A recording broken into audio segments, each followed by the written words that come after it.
Boa tarde! Hoje é quinta-feira, dia 31 de outubro, e nós vamos falar sobre a relevância do BRICS no cenário internacional e também sobre o cancelamento de MEIs que estão com débito em atraso.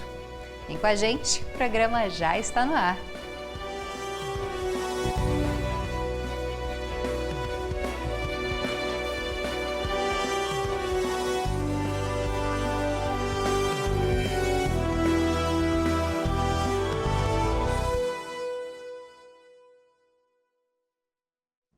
Seja bem-vindo e bem-vinda você que nos assiste na TV UFG ou pelo nosso canal no YouTube. Eu sou a Camila Maia, uma mulher cis, de pele clara, tenho cabelos escuros, longos e lisos, olhos também escuros e quem está à minha esquerda fazendo a interpretação para Libras no programa de hoje é o professor Diego Barbosa. Ele se descreve como um homem de pele clara, com cabelos e olhos castanhos e barba cheia. Nós dois estamos de pé no estúdio e atrás está o cenário do Conexões, em tons de azul claro, cinza e vermelho. Também há uma tela bem no centro, onde agora estão o nome e a logo do programa e daqui a pouco serão inseridos o nosso entrevistado e as nossas matérias de hoje. Bom, mas para começar, vamos para o nosso giro de notícias. O estado de Valência, no leste da Espanha, vive um cenário de terra arrasada, depois das enchentes repentinas que atingiram a região desde a última terça-feira. As chuvas causaram o pior desastre deste século no país e deixaram 95 mortos até o momento. Esse número pode aumentar e passar de 100, porque dezenas de pessoas seguem desaparecidas. As enchentes deixaram um rastro de destruição, com carros empilhados, ruas transformadas em rios e linhas ferroviárias e rodoviárias totalmente bloqueadas. Na cidade de Valência, que é a terceira maior da Espanha, os danos são os piores registrados nesse século, segundo a Agência Estatal de Meteorologia Espanhola. Bom, e agora falando do contexto brasileiro, a partir de janeiro do ano que vem, todos os proprietários de carros voltam a pagar o seguro DPVAT. A decisão de voltar com o seguro foi tomada pelo presidente Lula e aprovada no Congresso Nacional. Bom, o seguro parou de ser cobrado em 2020, durante o governo de Jair Bolsonaro. Agora ele passa a se chamar SPVAT, Seguro Obrigatório para a Proteção de Vítimas de Acidentes de Trânsito. O valor a ser cobrado ainda não está definido, mas estima-se que ele ficará entre R$ 50 e R$ 60 por ano. Esse seguro cobre indenizações por morte, invalidez permanente e reembolsa despesas com assistência médica, serviços funerários e reabilitação profissional. Bom, e agora o assunto é saúde. Na última terça-feira, 2 denúncias foram feitas contra médicos por organizações da área da saúde, por causa de declarações consideradas falsas pelo Instituto Nacional do Câncer, que envolvem o câncer de mama. Bom, essas afirmações foram divulgadas no contexto do Outubro Rosa, que é o mês dedicado à conscientização sobre a prevenção dessa doença. As denúncias foram encaminhadas aos conselhos regionais de medicina. Para você entender, um desses médicos possui mais de 1 milhão de seguidores no Instagram e registro em São Paulo e Minas Gerais. Ele afirmou em vídeo que o que aumenta a incidência do câncer de mama é o excesso de mamografia. A outra profissional denunciada tem registro no Conselho do Pará e fez declarações ainda mais polêmicas. Ela disse que o câncer de mama não existe e sugeriu um tratamento alternativo com hormônios.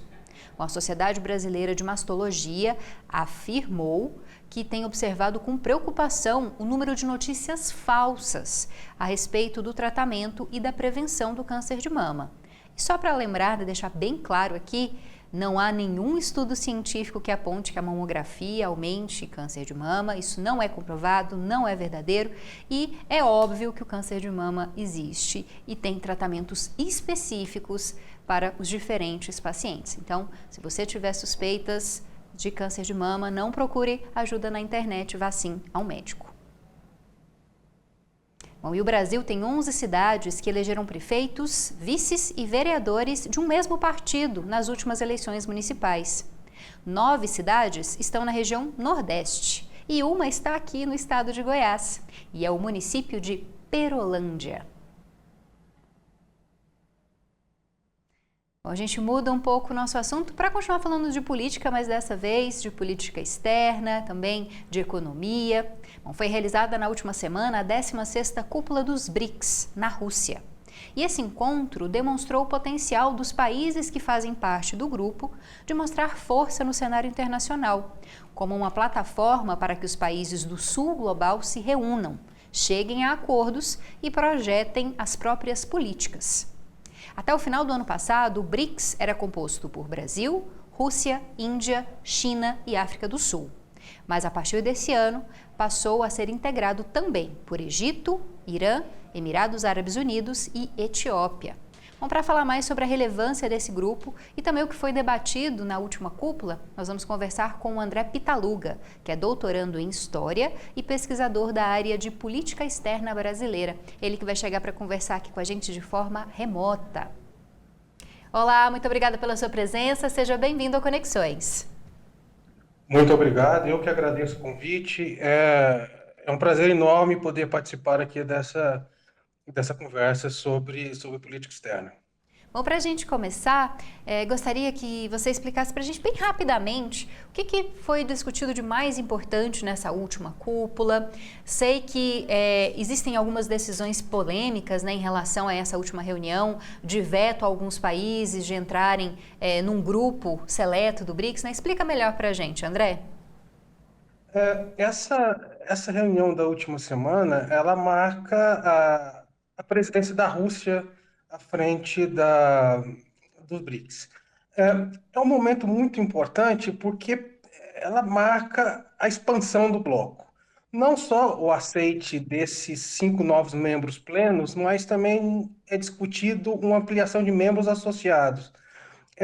Foi discutido também o papel do Banco dos BRICS, pode se tornar um importante mecanismo, não só de fomento de projetos de cooperação entre os países signatários, mas também pode marcar um novo momento na política, da economia política internacional, principalmente com a substituição do sistema SWIFT de pagamentos, que é uma arma geopolítica muito importante na mão de países do norte global, em especial dos Estados Unidos, e também alternativas do dólar enquanto moeda é, internacionalmente aceita. Então, o, a reunião da semana passada teve uma importância muito grande nesse sentido.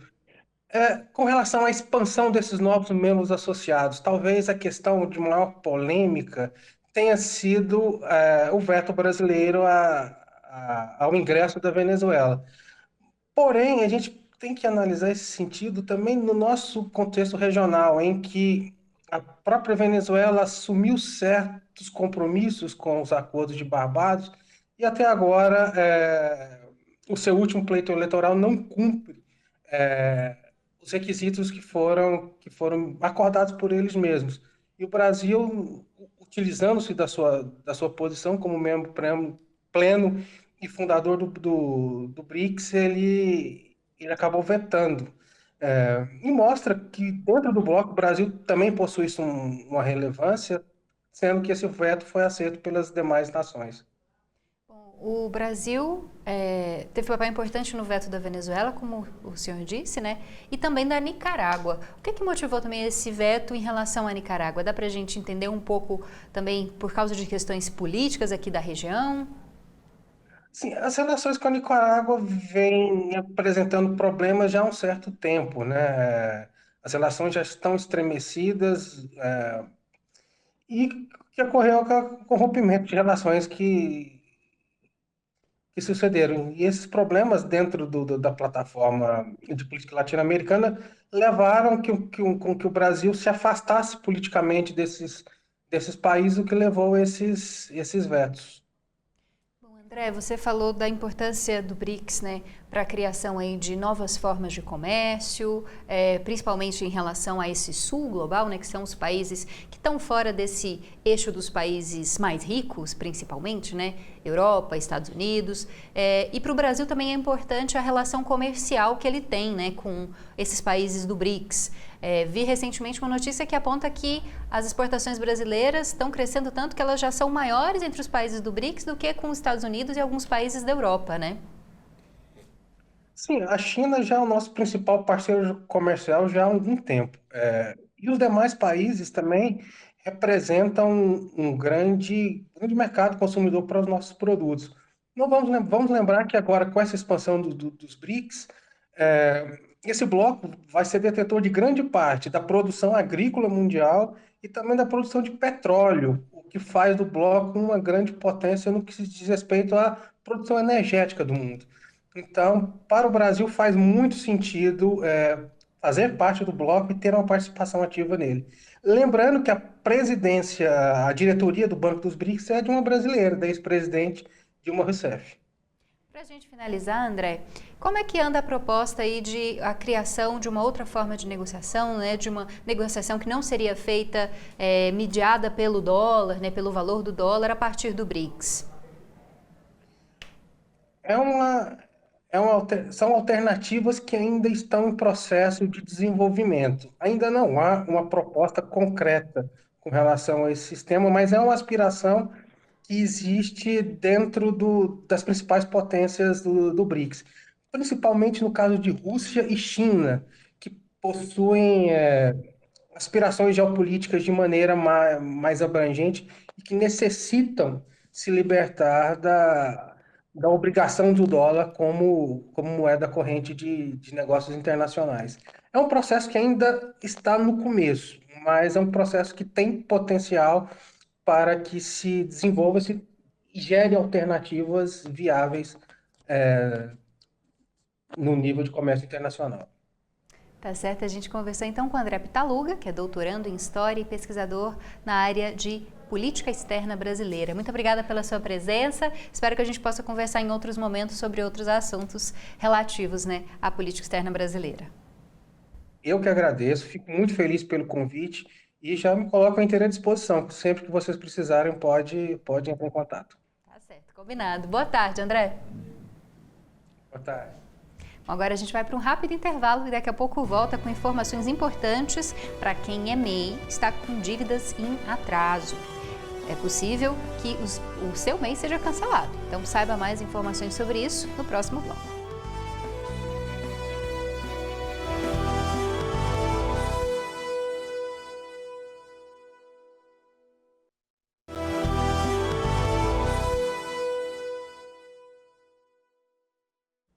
A Receita Federal notificou mais de 1 milhão de microempresas que estão com impostos atrasados. As dívidas somam mais de 26 bilhões de reais. E o prazo para quitar essas dívidas termina hoje. Saiba mais informações no nosso conteúdo.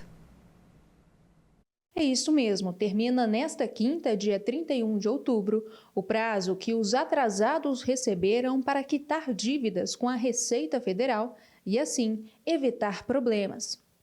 O governo alerta que a falta de pagamento pode cancelar cerca de 1 milhão de registros a partir de 1º de janeiro do ano que vem, ou seja, casos que envolvem microempresas, empresas de pequeno porte e até microempreendedores não vão ter permissão para atuar no país. Antes de dar mais detalhes, vou me descrever pensando em nosso público cego e de baixa visão.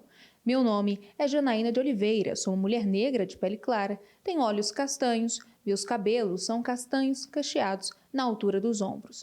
Voltando. A Receita Federal notificou os casos de impostos atrasados, só que as dívidas somam mais de 26 bilhões de reais.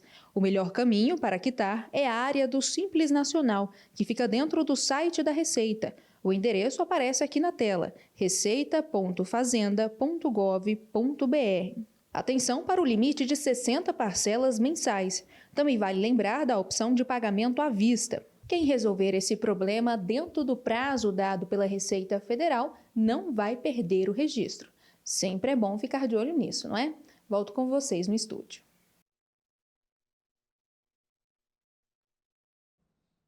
Ou então, vou pedir até de novo para o site entrar aqui na tela para você anotar ou tirar uma foto. Caso você seja MEI e esteja em dúvida, né, sobre a sua situação, acesse receita.fazenda.gov.br e procure saber se você tem dívidas em atraso, como negociar e como evitar que o seu cadastro de MEI seja cancelado.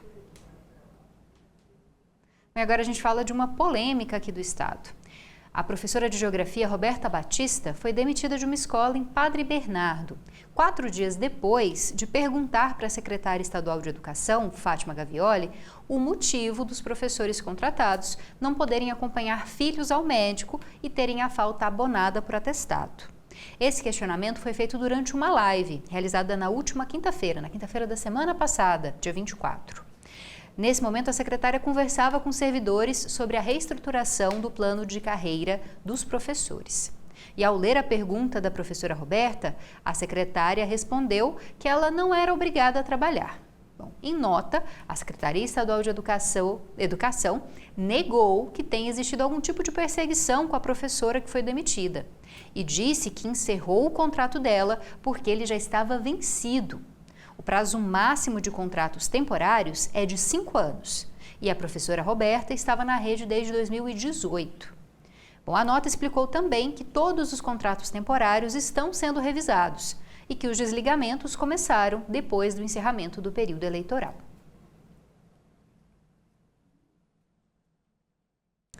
Bom, e agora uma dica para quem está precisando de ter onde morar, né? Um lugar para morar. As inscrições para o sorteio de casas seguem até o dia 19 de novembro. Essa é uma iniciativa do governo do estado que construiu lares em 16 cidades diferentes. Pessoas com renda familiar de até um salário mínimo podem participar. Essas famílias também precisam provar que vivem na cidade há mais de 3 anos. As famílias escolhidas vão receber as chaves e todos os documentos de graça. Dessa vez, serão distribuídas mais de 760 casas. Todos os detalhes de quais municípios são atendidos, como concorrer a essas casas, você encontra no site da Agência Goiana de Habitação. Já está aqui na tela, ó, goiás.gov.br/AGEAB, goiás.gov.br/AGEHAB. A gente volta a falar de saúde. Há pouco tempo, os documentos e as fichas de pacientes das unidades de saúde eram todas arquivadas em folhas de papel, naqueles arquivos enormes. Hoje, a maioria dos processos já está digitalizada.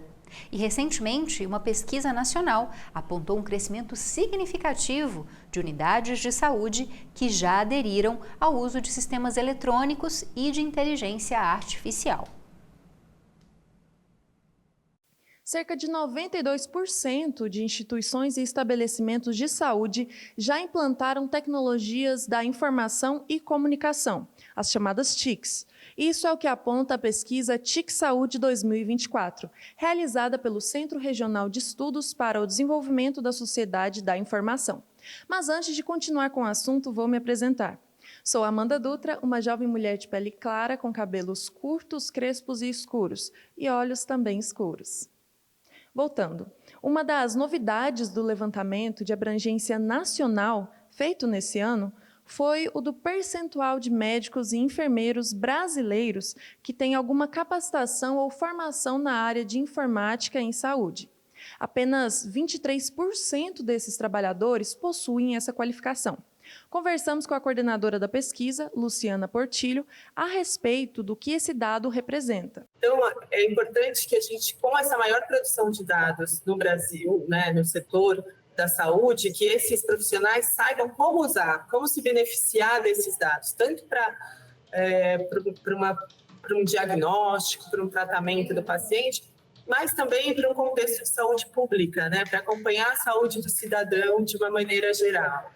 E, dentre os temas mais estudados por esses profissionais da saúde, está a segurança do paciente, diretamente ligada à preservação e proteção dos dados fornecidos e arquivados de forma digital.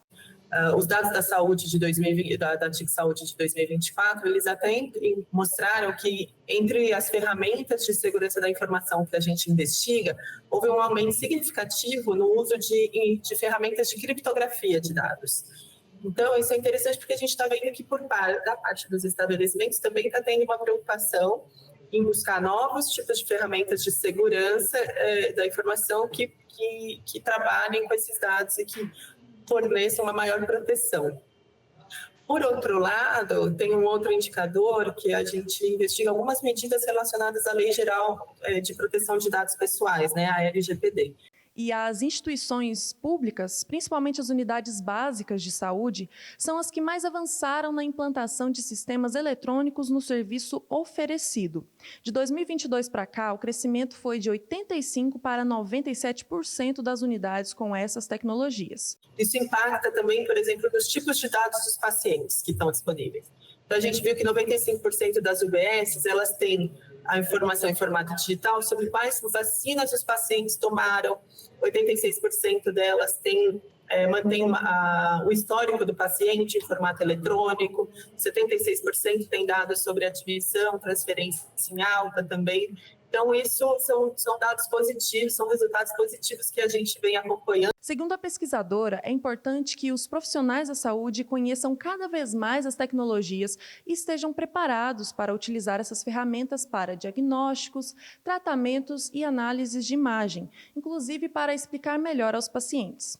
É isso, devolvo para vocês. Bom, a gente já está chegando ao final do Conexões, mas antes de encerrar, eu tenho um convite. Manda sua sugestão, sua crítica, seu elogio pelo nosso WhatsApp. O número é 629-9181-1406.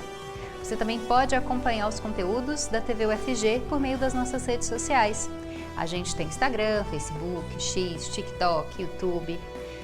Procura a gente lá e já segue os nossos perfis, curte, compartilha o conteúdo e, claro, manda sua mensagem para a gente.